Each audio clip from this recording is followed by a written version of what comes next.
ಗೀತಾ ಅಡುಗೆ ಮನೆಗೆ ನಿಮಗೆಲ್ಲರಿಗೂ ಸ್ವಾಗತ. ಇವತ್ತಿನ ರೆಸಿಪಿ ಬಂದ್ಬಿಟ್ಟು ಮಾವಿನ ಹಣ್ಣಿಂದ ನಾವು ಕೇಸರಿಬಾತ್ ಯಾವ ರೀತಿ ಮಾಡೋದು ಅಂತ ಹೇಳಿ ತೋರಿಸ್ಕೊಡ್ತಾ ಇದ್ದೀನಿ. ಅದಕ್ಕೆ ಮುಂಚೆ ಫಸ್ಟ್ ಟೈಮ್ ನನ್ನ ವೀಡಿಯೋ ನೋಡ್ತಾ ಇದ್ದರೆ ಪ್ಲೀಸ್ ಸಬ್ಸ್ಕ್ರೈಬ್ ಆಗಿ, ಪಕ್ಕದೊಳಗಿರೋ ಬೆಲ್ ಬಟನ್ನ ಕ್ಲಿಕ್ ಮಾಡಿ. ಬನ್ನಿ ಯಾವ ರೀತಿ ಮಾಡೋದಂತ ನೋಡೋಣ. ಮಾವಿನ ಹಣ್ಣು ಕೇಸರಿಬಾತ್ ಮಾಡಲಿಕ್ಕೆ ನಾನು 3 ಮಾವಿನ ಹಣ್ಣು ತೊಗೊತೀನಿ. ಒಂದು ಸುಮ್ಮನೆ ಹಾಗೆ ಇಟ್ಟಿದ್ದೀನಿ ತೋರಿಸ್ಲಿಕ್ಕೆ. ಮಾವಿನ ಹಣ್ಣು ತೊಗೊಂಡಿದ್ದೀನಿ, ಮತ್ತು ದ್ರಾಕ್ಷಿ, ಸ್ವಲ್ಪ ಗೋಡಂಬಿ, ಸ್ವಲ್ಪ ಕೇಸರಿ, ಏಲಕ್ಕಿ ಪೌಡರ್ ಮತ್ತು ತುಪ್ಪ, 1 ಕಪ್ಪು ರವೆ, ಸಕ್ಕರೆ. ಬನ್ನಿ ಯಾವ ರೀತಿ ಮಾಡೋದಂತ ನೋಡೋಣ. ನೀರು ಹಾಕ್ಕೊಂಡು ಚೆನ್ನಾಗಿ ತೊಳ್ಕೊಳ್ಳೋಣ.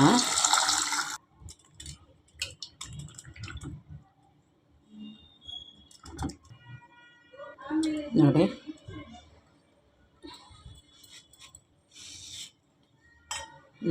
ಎಷ್ಟು ಚೆನ್ನಾಗಿದೆ. ಚೆನ್ನಾಗಿ ಕಿರ್ಚ್ಕೊಳ್ಳೋಣ.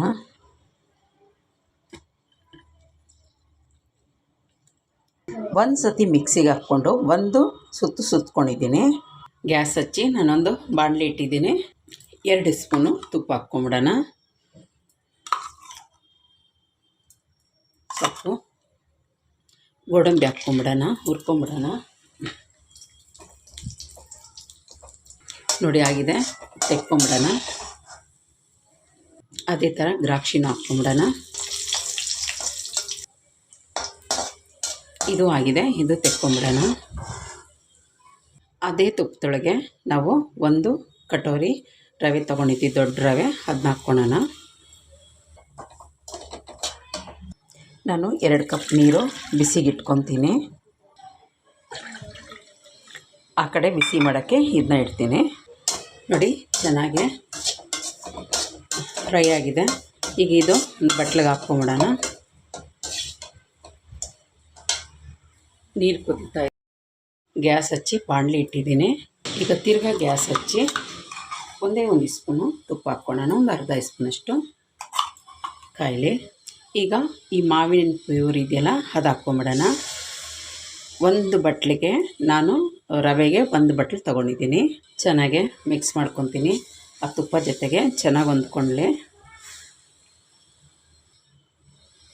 ನೋಡಿ, ಚೆನ್ನಾಗಿ ಕುದೀತಾ ಇದೆ. ಈಗ ನಾವು ಬಿಸಿನೀರು ಕಾಯಿಸಿಟ್ಟಿದ್ದೆಲ್ಲ ಅದು ಉಯ್ಕೊಂಬಿಡೋಣ.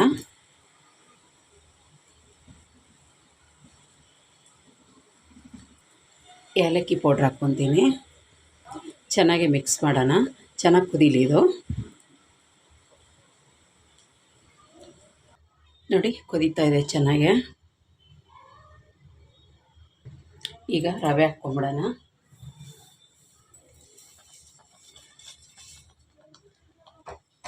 ಗ್ಯಾಸ್ ಕಡಿಮೆ ಮಾಡಿಕೊಂಡು ರವೆ ಚೆನ್ನಾಗಿ ತಿರ್ಸ್ಕೊಳ್ಳೋಣ. ನೋಡಿ, ಚೆನ್ನಾಗೆ ಮಿಕ್ಸ್ ಮಾಡ್ಕೊಂಡಿದ್ದೀನಿ.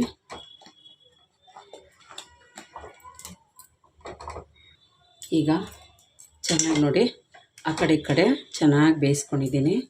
ಈಗ ಸಕ್ಕರೆ ಹಾಕ್ಬಿಡೋಣ.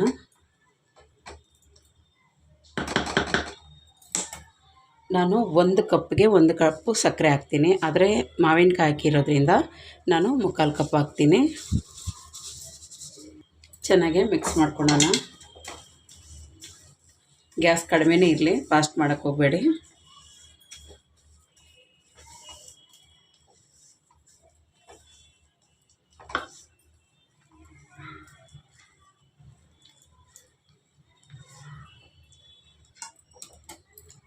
ಕೇಸರಿನ ನೆನೆಸಿಟ್ಟಿದ್ದೀನಿ.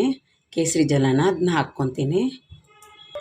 ಗೋಡಂಬಿ ಹಾಕ್ಕೊತೀನಿ, ದ್ರಾಕ್ಷಿ ಹಾಕ್ಕೊತೀನಿ, ಒಂದು ಚುಟ್ಕಿ ಉಪ್ಪು ಹಾಕ್ಕೊತೀನಿ, ಸುಮ್ಮನೆ ಸ್ವೀಟ್ ಬ್ಯಾಲೆನ್ಸ್ ಮಾಡೋಕ್ಕೆ. ಈಗ ಚೆನ್ನಾಗೆ ಮಿಕ್ಸ್ ಮಾಡ್ಕೊಳ್ಳೋಣ. ಒಂದು ಅರ್ಧ ಸ್ಪೂನ್ ಮೇಲೆ ಒಂಚೂರು ತುಪ್ಪ ಹಾಕೋಣ. ಆಮೇಲೆ ಬೇಕಂದರೆ ತಿರ್ಗಿ ಹಾಕಿದ್ರೆ ಆಯಿತು.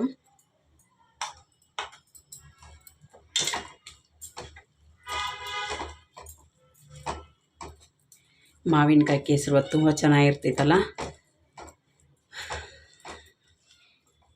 ಇಂಥದ್ದೆಲ್ಲ ಮಾಡಿ ತಿಂದು ನೋಡಿ. ಏನೋ ಹೊಸದವಾಗಿ ನಾವು ಯಾವುದೋ ಟೇಸ್ಟ್ ಮಾಡ್ದಂಗೆ ಆಗ್ತೈತೆ, ಮತ್ತು ಅಷ್ಟೇ ಖುಷಿ ಆಗ್ತೈತೆ ತಿಂದಿದ್ದಕ್ಕೂ. ಚೆನ್ನಾಗೆ ಮಿಕ್ಸ್ ಮಾಡ್ಕೊಳ್ಳೋಣ.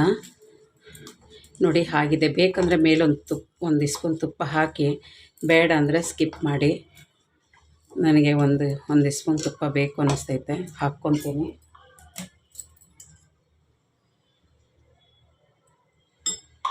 ಸಾಕು. ಈಗ ಗ್ಯಾಸ್ ಆಫ್ ಮಾಡೋಣ.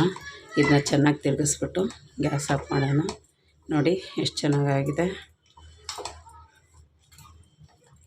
ಜಾಸ್ತಿ ತುಪ್ಪ ಆದ್ರೂ ಬೇಡ, ಮಕ್ಕಳು ಕೊಡ್ದಂಗೆ ಆಗ್ತೈತೆ. ಈಗ ಸಾಯಂಕಾಲ ಟೀ ಟೈಮ್ಗೆ ಇದನ್ನ ತಿನ್ನೋಕ್ಕೆ ಅಷ್ಟೇ ಟೇಸ್ಟಾಗಿರ್ತೈತೆ. ಬನ್ನಿ ಸರ್ವ್ ಮಾಡ್ಕೊಳ್ಳೋಣ. ನೋಡಿದ್ರಲ್ಲ ಮಾವಿನಕಾಯಿ ಕೇಸರಿಬಾತು ಯಾವ ರೀತಿ ಮಾಡೋದಂತ. ನಿಜವಾಗ್ಲೂ ಹೇಳ್ತೀನಿ, ತುಂಬ ಬಾಯೊಳಗೆ ಇಟ್ಟಿದ ತಕ್ಷಣ ಕರಗ್ತೈತೆ, ಅಷ್ಟು ಚೆನ್ನಾಗಿರ್ತೈತೆ ಇದು. ಒಮ್ಮೆ ಮಾಡಿ ನೋಡಿ, ನಿಮ್ಗೆ ಇಷ್ಟ ಆಗ್ತೈತೆ. ಇಷ್ಟ ಆದರೆ ಪ್ಲೀಸ್ ಒಂದು ಲೈಕ್ ಕೊಡಿ, ಸಬ್ಸ್ಕ್ರೈಬ್ ಆಗಿ, ಪಕ್ಕದೊಳಗಿರೋ ಬೆಲ್ ಬಟನ್ನ ಕ್ಲಿಕ್ ಮಾಡಿ. ಬಾಯ್.